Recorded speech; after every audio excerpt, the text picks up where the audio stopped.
নিয়মনীতি তোয়াক্কা না করে ভারত অবৈধভাবে বাংলাদেশে পুশিন করছে। তবে বাংলাদেশ অবৈধ ভারতীয় খুঁজে বের করে নিয়ম মেনে হস্তান্তর করবে বলে জানিয়েছেন স্বরাষ্ট্র উপদেষ্টা জাহাঙ্গীর আলম চৌধুরী। আর বিজিবির মহাপরিচালক সহযোগিতা চাইলেন সীমান্ত এলাকার স্থানীয় মানুষের। ভারতের অবৈধ পুশিন রুখতে জোরদার করা হয়েছে সীমান্তের নিরাপত্তা। বাংলাদেশের তৃতীয় ভাসমান বিওপি উদ্বোধন শেষে এসব কথা বলেন তারা। Report SM ফয়েজের। গহীন অরণ্যে সীমান্ত সুরক্ষা, চোরাচালান দমন, মাদক পাচার রোধ, অবৈধ অনুপ্রবেশ, নারী ও শিশু পাচার সহ সীমান্তে যে কোনো অপরাধ রুখতে ভাসমান বিওপির উদ্বোধন করেন স্বরাষ্ট্র উপদেষ্টা জাহাঙ্গীর আলম চৌধুরী।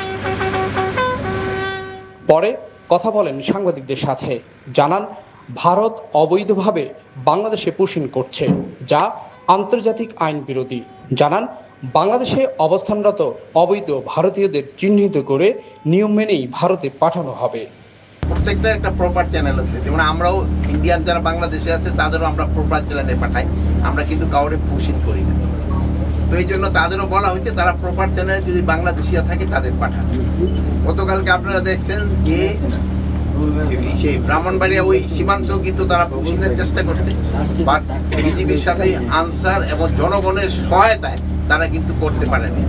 এই সব এলাকায় আমি আপনাদের অনুরোধ করব, আপনারা সবাই যদি সহযোগিতা করেন ইন্ডিয়া পুশিং করতে পারবে না।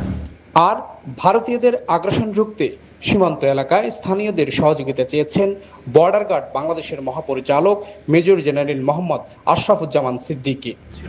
এটা প্রতিরোধ করার জন্য আমি সিদ্ধান্ত গ্রহণ করি যে আমাদের এই তৃতীয় ভাসমান বিওপিটি আমরা এখানে স্থাপন করব। তো সেটা আমাদের দেশেই তৈরি। আমরা এর মাধ্যমে এই এলাকায় চোরাচালান আরো প্রতিহত সুন্দরভাবে, অপরাধ এবং চোরাচালান আরো সুন্দরভাবে প্রতিহত করার আশা রাখি।